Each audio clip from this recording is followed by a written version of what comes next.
Olá, meus irmãos. Continuando nosso estudo no livro de Atos, hoje faremos a leitura do capítulo 9, dos versículos 26 ao 30.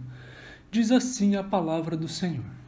Tendo chegado a Jerusalém, procurou juntar-se com os discípulos. Todos, porém, o temiam, não acreditando que ele fosse discípulo.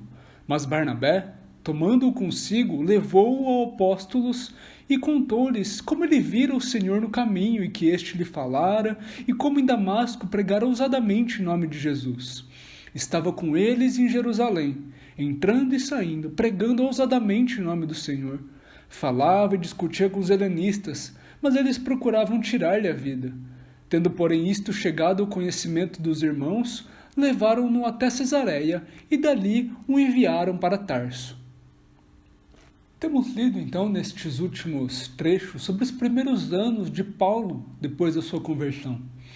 Alguns discípulos aqui, então, o ajudam a fugir de Damasco, onde os judeus queriam tirar-lhe a vida, como vimos ali no trecho anterior, por conta da sua pregação. Então, Paulo aqui foge para Jerusalém, que é o que vemos no início deste trecho. Em sua carta aos Gálatas, Paulo relata sobre esses acontecimentos. Lá ele afirma que esses acontecimentos, a sua saída de Jerusalém, aconteceu cerca de 3 anos depois da sua conversão. E uma vez lá, ele buscou se encontrar para conversar com Pedro. No entanto, vemos aqui que ao chegar lá, em Jerusalém, todos o temiam e não queriam estar com ele, seja porque não acreditavam na sua conversão ou imaginando que tratava-se de uma armadilha para capturar os discípulos, como ele já tinha feito outras vezes. Então Barnabé, acreditando nele, toma-o consigo e o leva até os apóstolos, possivelmente para conversar com Pedro e Tiago, como ele relata lá no livro de Gálatas. Mas quem é esse Barnabé? Barnabé aparece diversas vezes no livro de Atos como um exemplo de bondade. Nós vimos lá no capítulo 4 ele sendo contrastado com Ananias e Safira, como aquele homem que ele vendeu seu campo, foi honesto e entregou tudo o que tinha aos discípulos, aos apóstolos. De fato, seu nome era José, mas ele recebeu esse sobrenome, Barnabé, dos próprios apóstolos, que significa filho do consolo. E aqui, uma vez mais fazendo jus a esse nome que lhe foi atribuído, ele abriu as portas para que Paulo fosse aceito e recebido entre os discípulos e apóstolos. Então Paulo, agora tendo a oportunidade, começa a pregar ali em Jerusalém. E logo começa a discutir com os helenistas que estavam ameaçando novamente, tal como ele mesmo fazia anteriormente, tal como vimos que ele fez com o próprio Estevão. Os discípulos, então, vendo a situação e buscando protegê-lo, o enviaram para Cesareia e, por fim, até Tarso, a cidade onde ele havia nascido, sua cidade natal. Lá, Paulo permaneceu por cerca de 3 ou 4 anos, dando continuidade à sua obra, ao seu trabalho missionário, ao seu chamado.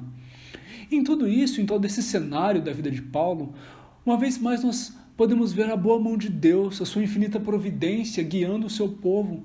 Nós vemos ali que o pecado de Paulo, ele teve sim suas consequências. Ele agora estava sendo perseguido, ele era ameaçado, ele foi prisioneiro, ele era fugitivo, ele gerou desconfiança entre os próprios discípulos.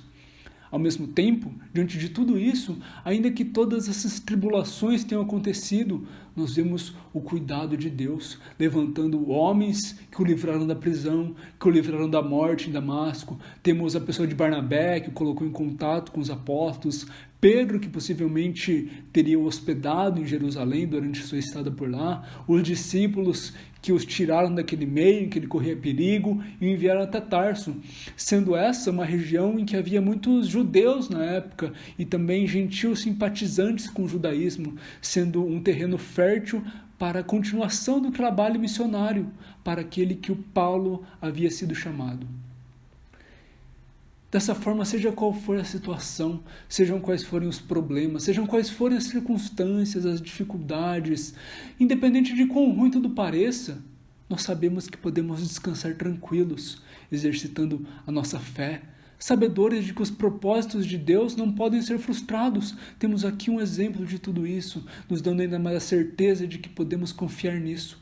Ainda que muitas vezes, no momento em que passamos tudo isso, não entendamos por que cada coisa acontece, mas sabemos que podemos descansar nas promessas do nosso Deus. Amém.